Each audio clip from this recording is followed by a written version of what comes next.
looking at today will be the HMH Intro to Literature. And again, the complainant is Miss Emily Clement. And are we able to make Mrs. Clement or Miss Clement's camera come on, and are we able to unmute her? Not seeing her yet. I see her name up there, but I'm not seeing her yet.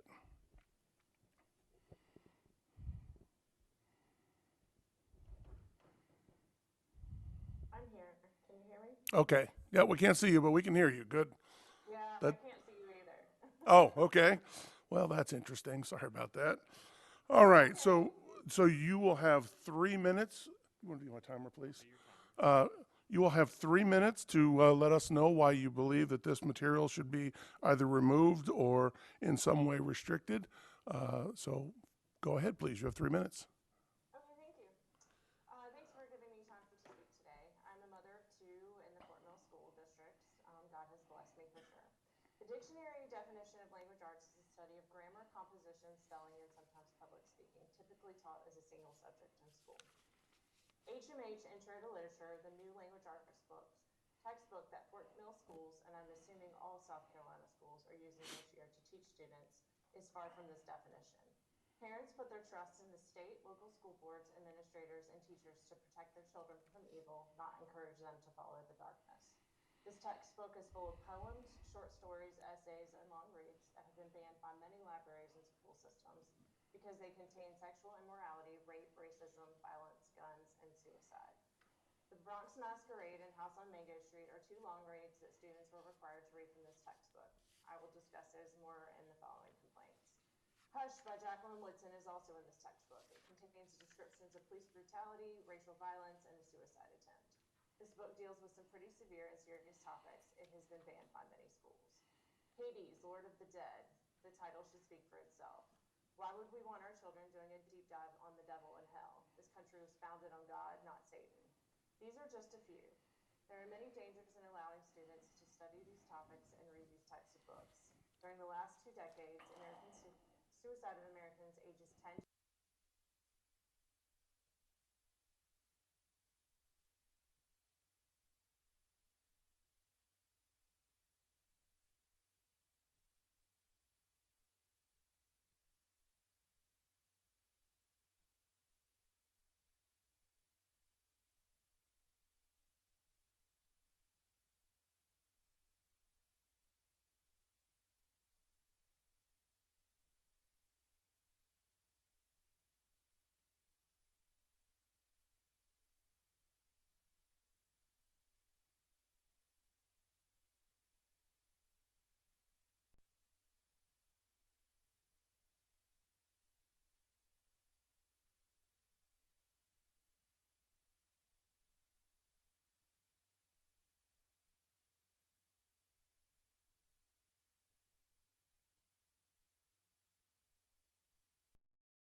Okay, thank you very much. And now we will receive a presentation from the state representative. It's Mr. Cathcart. Is he on? There he is. I see his. If we could make Mr. Cathcart live, there he is. And please, sir, give us the state's presentation. Yes, sir. Good afternoon.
Okay, any questions for Mr. Cathcart? I just have a comment. I read through the staff report and all of the quotes that were in there, and those did not seem inappropriate and do not seem to violate the law, the definitions of sexual material. And then I also had the opportunity to actually review the instructional material at a local school in my area, and I did not read the textbook cover to cover, but I went looking for looking for things that would indicate the type of materials in there, and yeah, I saw some mentions of drug use, and I saw some mentions that could sound like maybe some violence and things like that. But I personally didn't find anything that seemed to be certainly wasn't glorifying drug use. I didn't see anything that was glorifying sexual assault or any other violent activities. So so for me, I mean, Mr. Cathcart, you think I'm missing anything with respect to my brief review that I did? And what I'll say too is kind of not having reviewed the entire material. I think it's kind of incumbent on the complainant to do that review and provide that. Right. So I'd certainly appreciate you kind of taking those steps as well. But if there's nothing in the complaint form itself in those kind of four corners, it's tough for the board to be able to kind of make that decision on a complaint that has been filed. Now, if the committee were to direct staff to look into that and find experts, we'd certainly be more than willing to do so. But at this time, given the evidence that's been presented to this committee, there's really no evidence that would suggest that this material ought to be removed. Is that totally answer your question? Well, I think that this is my personal opinion that in cases like this where someone is bringing a complaint, I think that would set a bad precedence to ask staff to go and do an exhaustive review like that. I tend to agree that the complaint form should definitely lay out exactly what they believe the issue is. I mean, some of our school districts are tiny. We've got school districts that only have 3 schools. They don't have the staff to go through and review entire curricula, in the entire whatever's available to every 8th grader. So I think that, yeah, it would definitely be, in my opinion, up to the complainant to fill out the form in such a way that we can make a decision based off of just the form.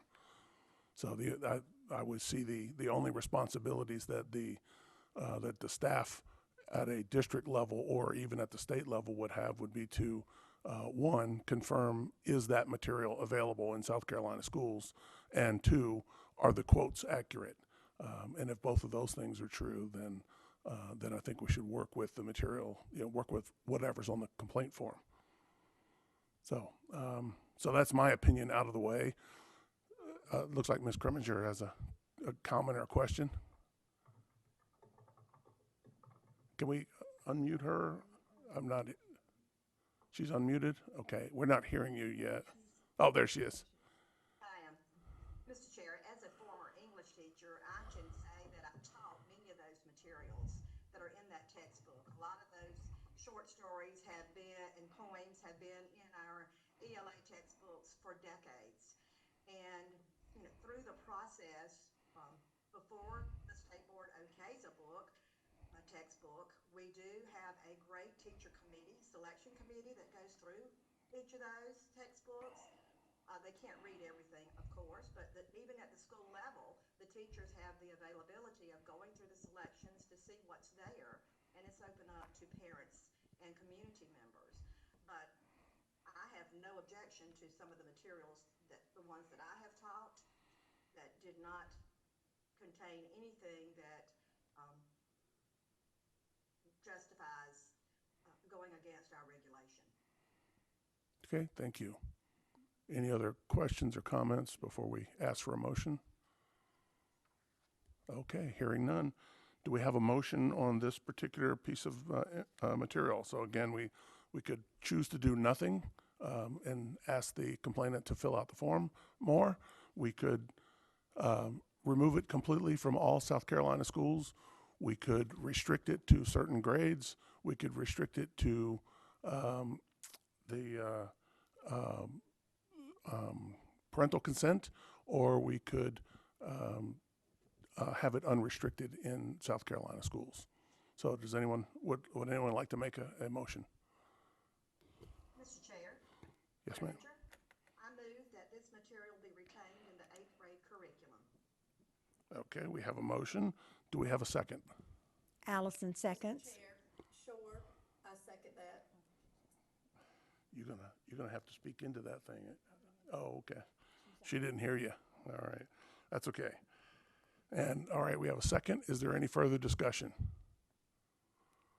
All right, so, and those in favor of retaining the material, please raise your hands. All right, that would be all of us. So, and now is there any objection to placing this on the consent agenda for our next meeting? Having none, okay, this will go on the consent agenda for the next meeting.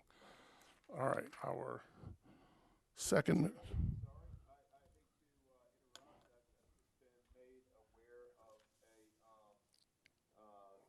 technical difficulty that's going to necessitate I call staff to try to get something addressed here. Can we again take a momentary recess and stand at ease? I'm so sorry. Okay, we will find ourselves at recess until further notice. Thank you.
All right, sorry for that delay again. Sorry for that delay, folks. We've had even more technical difficulties. Okay, so our parliamentarian is going to, just for the record, kind of summarize where we are up to this point. So let me hand the microphone over to him. Thank you, Mr. Chair, and I'm speaking on behalf of Mr. John Tyler. I'm Henry Gunter. I'm also with the Office of General Counsel here at the South Carolina Department of Education.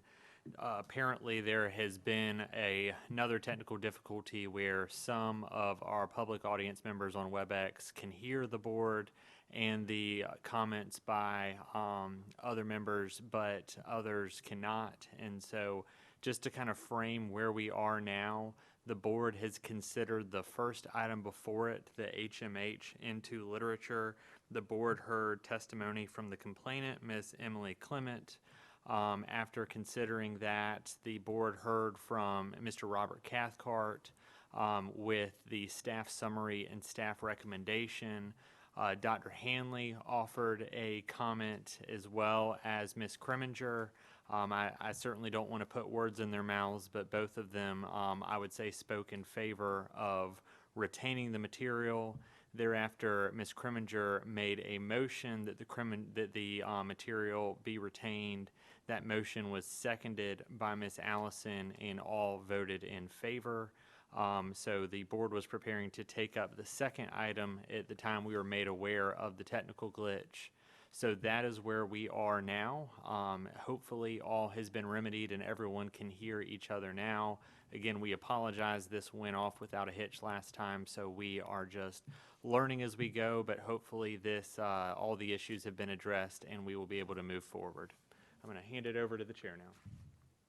And might I just, I'm so sorry, might I just point out for the record one more thing? I just want to clarify that, and please correct me if I'm wrong, it is my understanding that every member of the committee was able to completely hear the public comment, and every member of the committee was able to completely hear the presentation by the state and completely hear and communicate with each other. Can we verify that? I see some head nods. Yes. Okay. Looks like we have two, yeah, well, 3 out of 3 online, yes. Great, thank you very much, Mr. Tyler. Okay, now we have a complaint for the Bronx Masquerade. This is by the same complainant, Miss Emily Clement. Again, we're not seeing her. Hopefully we can hear her. We were able to hear her last time. So, ma'am, you have 3 minutes with respect to this book as well. So please, go ahead. Okay. Thank you. The Bronx Masquerade by Nikki Grimes is a long read that came from the new ELA textbook that Forest Creek Middle School required 8th graders to read this school year. The book has been banned from many libraries and schools due to lack of confidence, alcohol use, domestic violence, guns, racism. The state of South Carolina is teaching and encouraging guns, drinking, alcohol, and engaging in sexual morality, and normalizing lashing out and physically, verbally to others by teaching these children these books.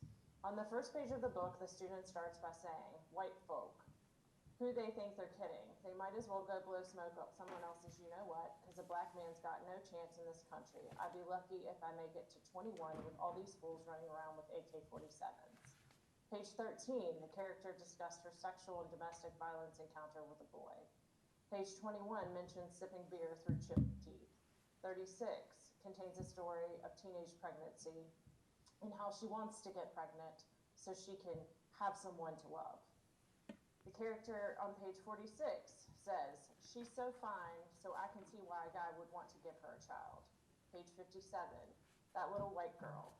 Page 60, this character is talking about cutting her stepdad's tongue out. Page 78, they only know the difference between my color and theirs is that the slave master who owned my family raped my great-grandma instead of theirs. Page 89, either they're trying to draw me into an infantile game of the dozens so we can trade insults left and right, or they are slapping porno pictures inside my locker hoping to set me off. Page 121, we can peacefully coexist, but I do not have white boys in my crew. Page 158, I could kill someone, I know it's in me. Page 160, the first time he got up there, I rolled my eyes like half of the sisters in this class, certain he was going to spout something lame or nasty about girls and sex or gangster. There are many other quotes from this book that could be mentioned to support removing this book, but in the interest of time, I need to stop here. My son and his classmates were very uncomfortable listening to an audio of this book for weeks. This book is not educating children on language arts. Please take action to remove this book. Okay. Well, thank you for your comments. And now, do we have a presentation from the state, Mr. Cathcart?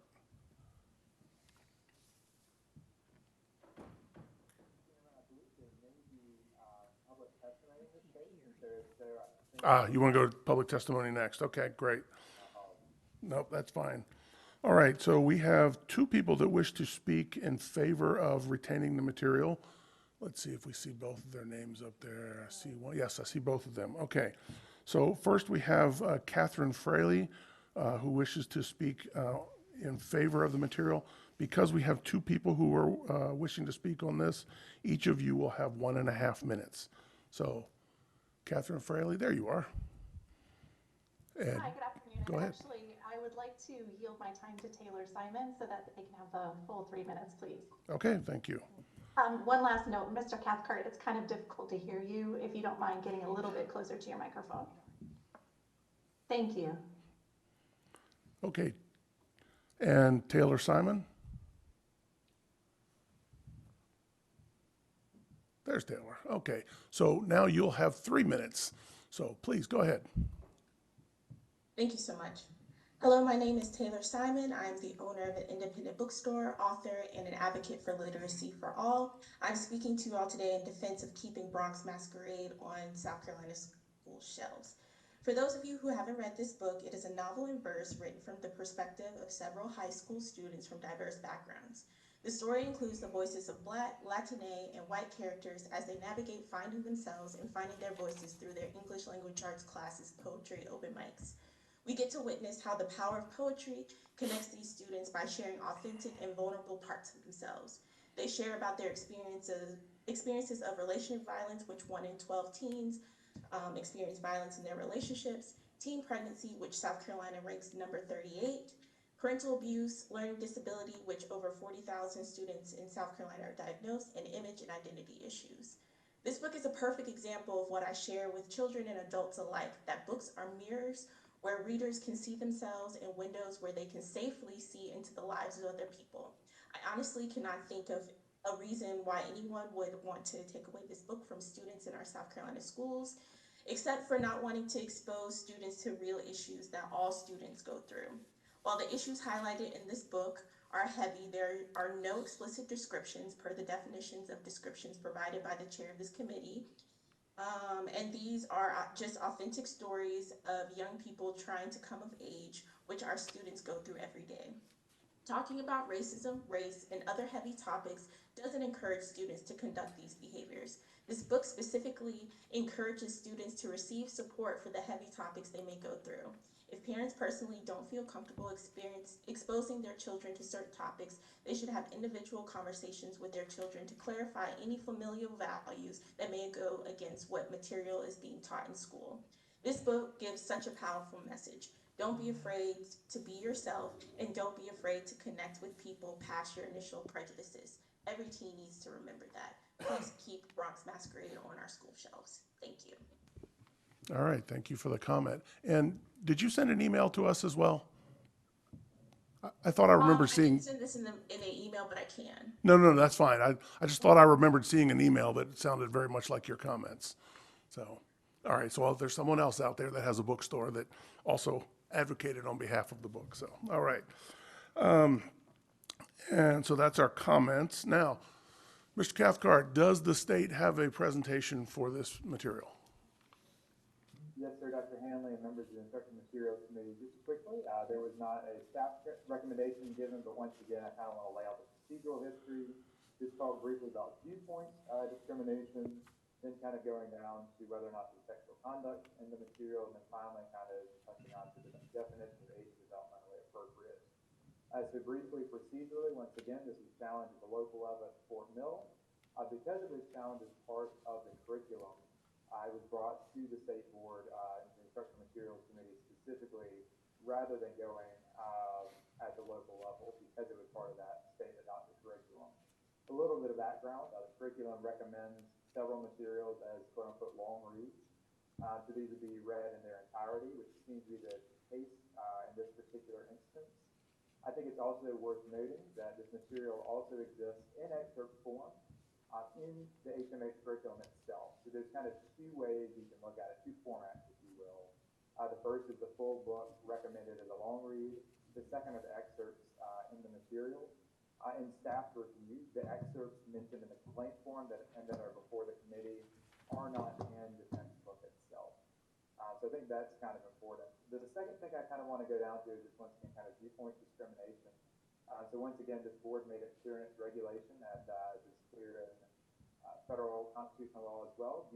Viewpoint discrimination is not the basis upon which this committee or the board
okay. If y'all have any questions, I'm more than ready to answer. All right, does anyone have any questions for Mr. Cathcart?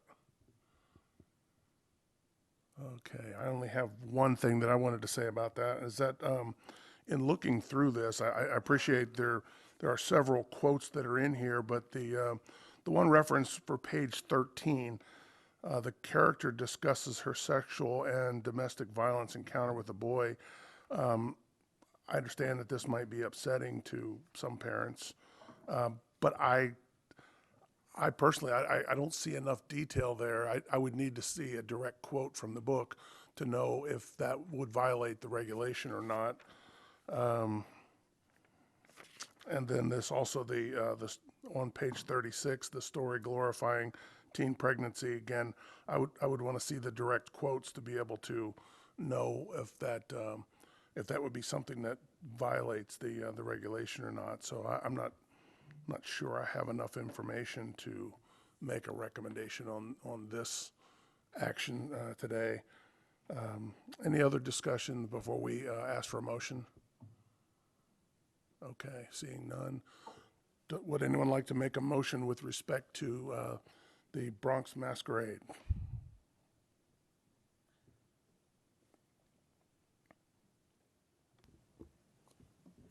Mr. Chairman, Yes, ma'am. I move that we carry this over, Bronx Masquerade by Nikki Grimes, that we carry this over. So let me make sure I'm getting your motion correctly. So you're asking that we not take action on this, and the purpose of that would be what? To get further information that would allude to specific reasons beyond what we have been given. And so are you asking for staff to make additional findings, or are you asking for the complainant to fill out the form more completely? I would like for the complainant to fill out the form more specifically. Okay, so just to reiterate here, so your motion is to take no action today and to request the complainant to more completely fill out the form before we can make a decision. Is that correct? That is correct, Mr. Chairman. Thank you. Do we have a second? Kriminger, second. Okay, we have a second. Any further discussion about this? Okay, hearing none. All in favor of the motion as it's been restated, please raise your hand. Okay, and that would be all of us. Thank you very much. All right.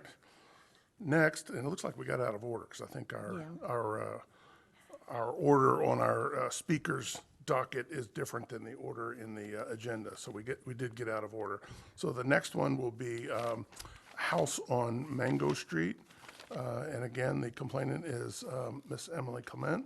So again, ma'am, you will have 3 minutes. Please go ahead. Thank you.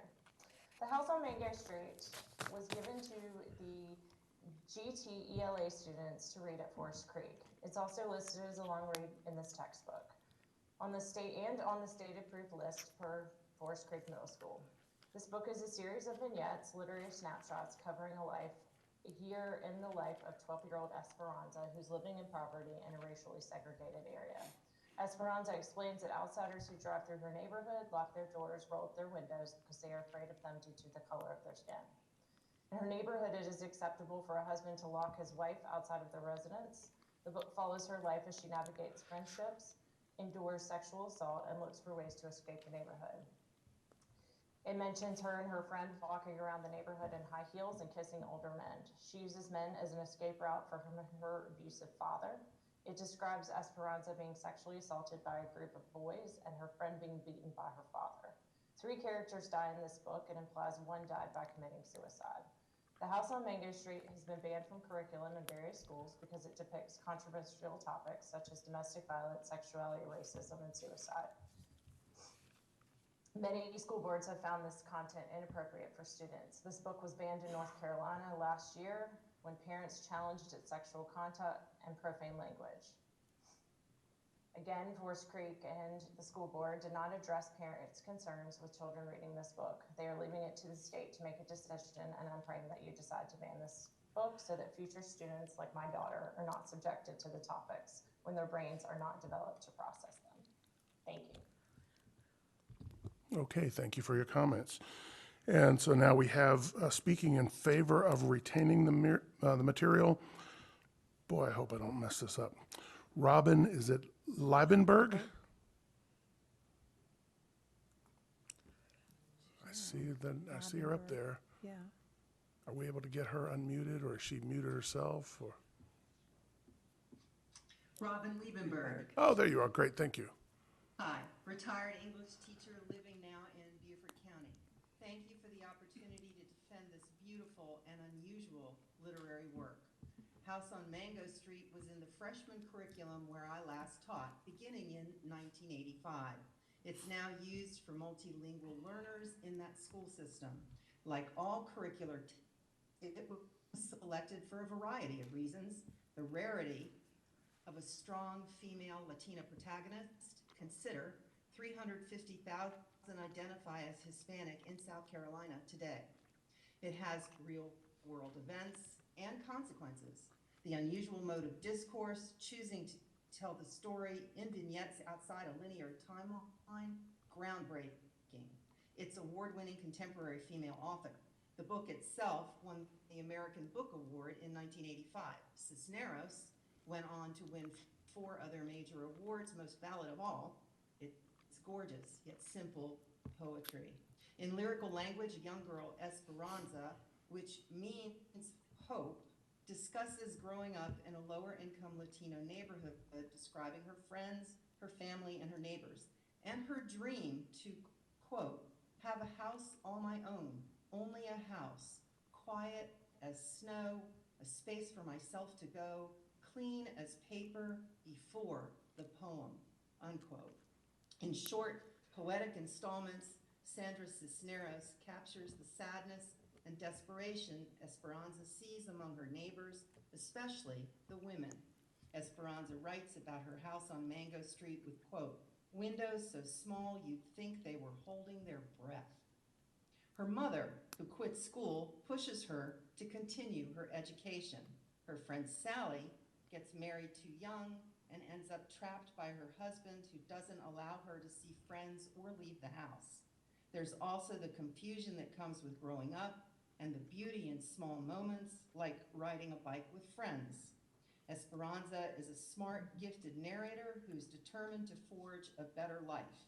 It features gritty material, yes, just like life. Not graphically described, but implied.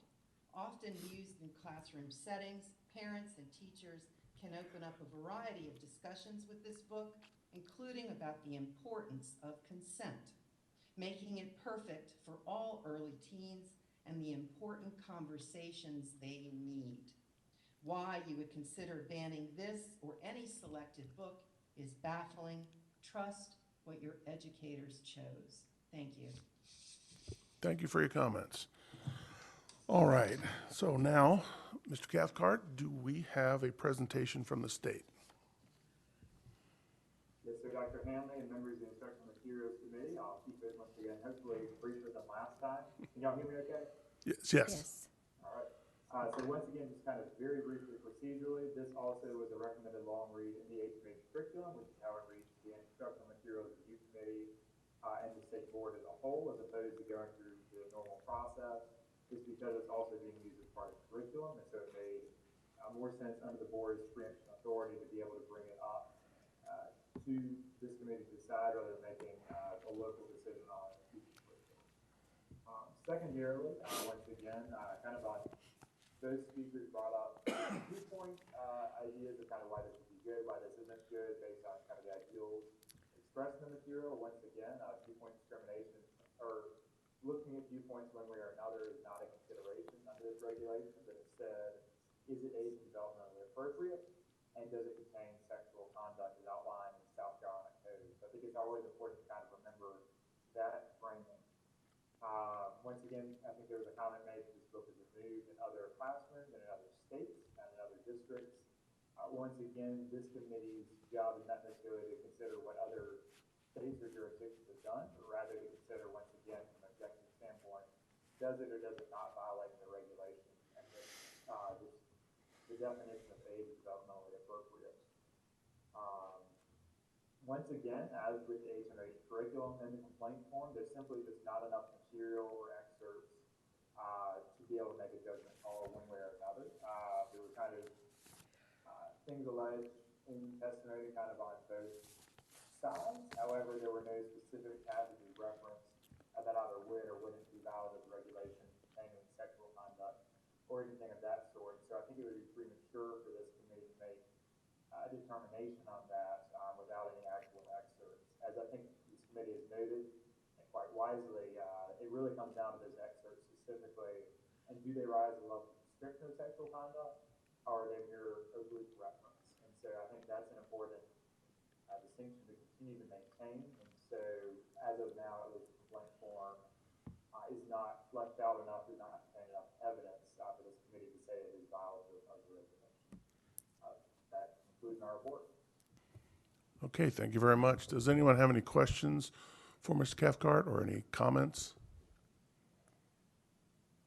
The only comment I wanted to make was that, and thank you for your comment as well, that the, although what other districts, what other boards have done can be informative, but when a material comes to this committee, everything gets a de novo review. We start from the beginning and we do our own review. And so, we have our specific regulation in South Carolina. And so we're applying our South Carolina regulation, not whatever North Carolina or Georgia or someone else did. So, all right. And for me, like with the last one, there's a lot of references here to, in the complaint, domestic violence, sexuality, racism, sexual content, suicide, profane language. Again, I would want to see those exact quotes, and maybe, Mr. Cathcart, we may have to consider changing our form to be a little more directive at putting exact quotes in here so that it's clear to folks, that I don't want them to waste their time and go through, maybe even a couple levels of appellate review only to get to us and we say, well, start over again because you didn't provide us with any quotes. So that may be something that we need to look at our form a little bit better. So, all right, if there are no other, oh, go ahead. I was going to say, we can absolutely look into that and kind of continue to issue that type of guidance from this agency. I think any kind of decision from the board also would help spur Right. that on. So I Yep. appreciate it. So if there are no other comments or questions, do we have anyone willing to make a motion for any of those options that we have? Mr. Chair, Yes, Ms. Collier. I would like to make a motion that we defer a decision on this book until the complainant can bring more specific and detailed examples. All right, thank you. So Ms. Collier has a motion that we defer action on this until the complainant has the opportunity to fill out the form more completely. Do we have a second for that? A second. Shore, second. We'll let Ms. Shore have this one. Yes.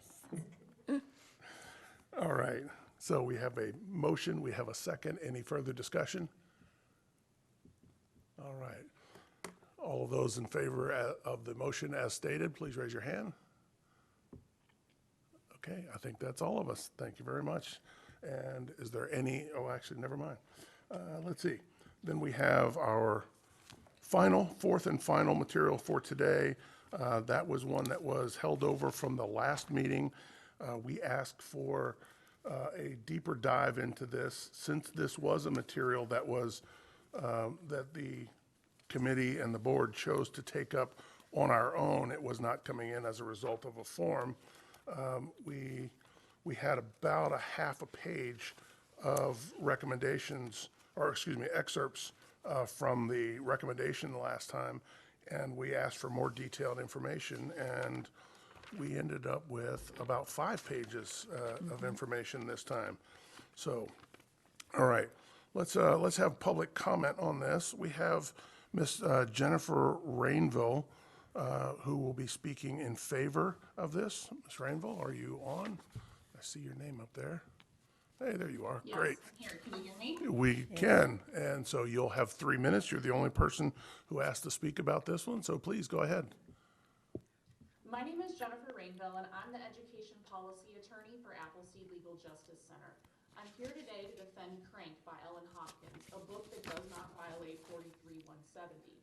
First, there's been a lot of confusion and speculation about 43170 and how this committee would explain the definitions and legal analysis around sexual content. In applying the standards, analysis, and logic that this committee used around George Orwell's 1984, this book does not violate the regulation. Yes, there is sexual content in this book. However, when this committee was talking about 1984, it was stated that if the reader had no idea what sex was, after reading the passages, they would not be able to deduce it by simply reading the lines. I read this book cover to cover after that meeting, and Hopkins never crosses the line established by this committee when discussing 1984.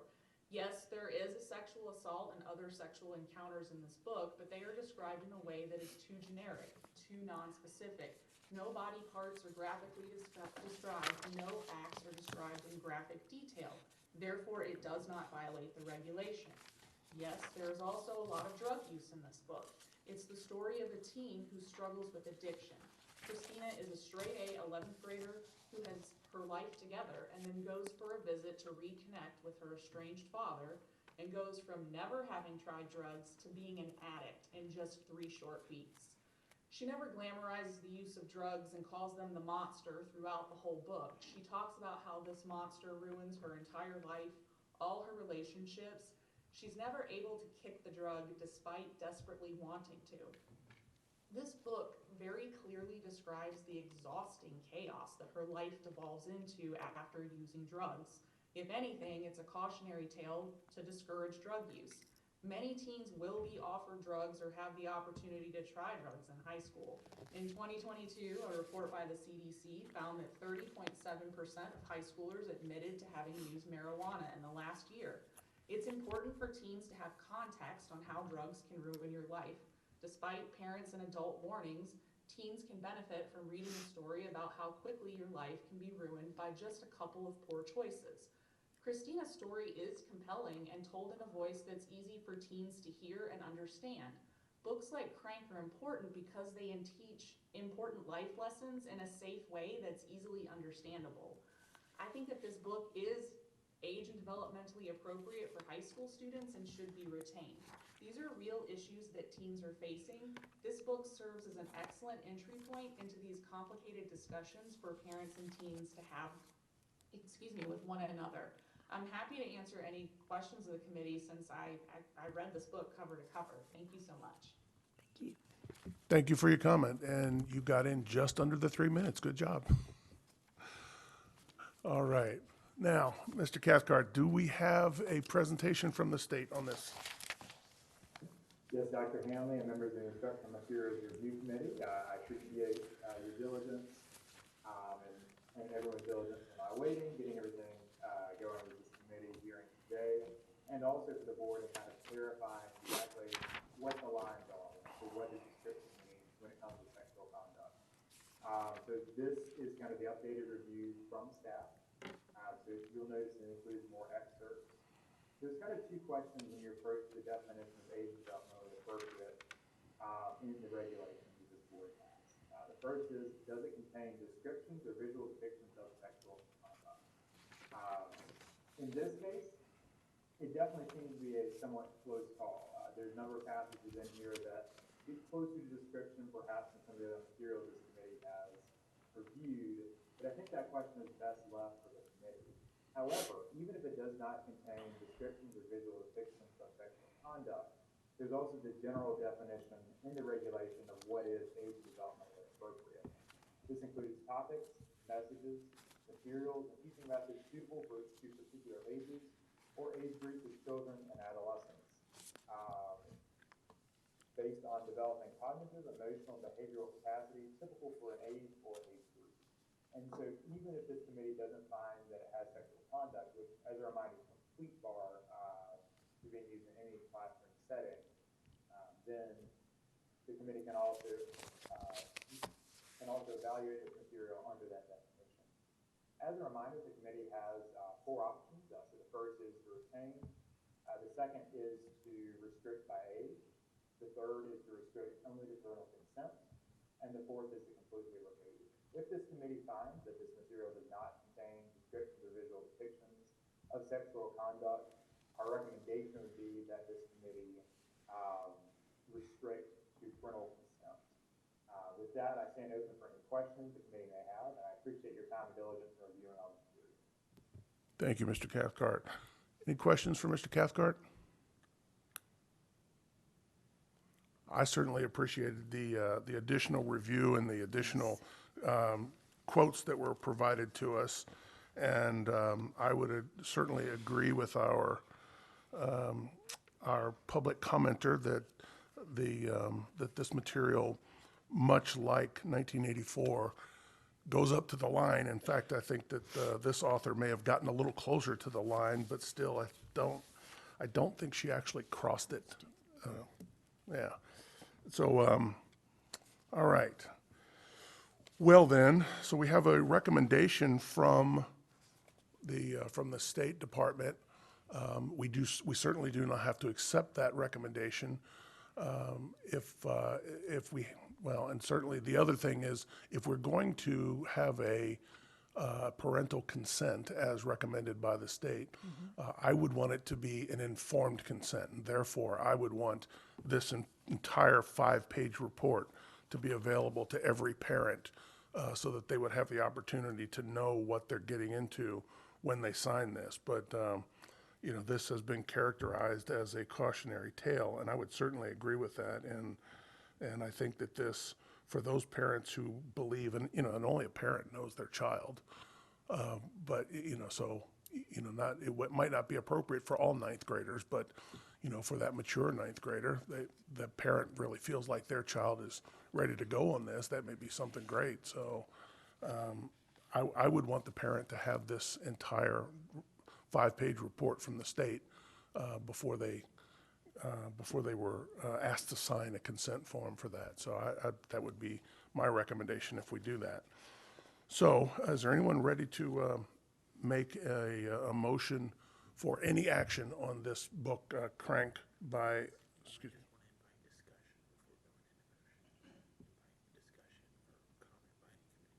Well, we did that, and nobody commented. Chair, Preminger, Ms. Kreminger, go ahead. I move that we restrict the novel Crank to students whose parents opt in to view the materials and agree for them to check this book out.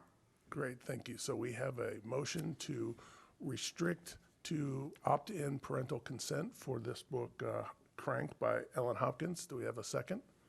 Allison seconds. Okay. So we have a motion, we have a second. Is there any further discussion? And any discussion about the parental consent being an informed consent? Are we in agreement on that? Is that, okay, I'm seeing a lot of heads nodding. Yeah, I That's good. certainly do. I feel We could good raise about our that. hands. So great, yeah. Okay, so for those, so we have a motion, we have a second. Those in favor of the motion as it has been stated, raise your hands.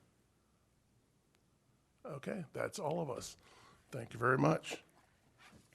All right, now, our next, oh, yes, thank you. Is there any objection to placing this item on the consent agenda? Seeing none, we will place that on the consent agenda. And do we have any other business to attend to today? Okay, hearing none. Any objection to adjourning today? No. No, We are adjourned. Thank you. Thank you.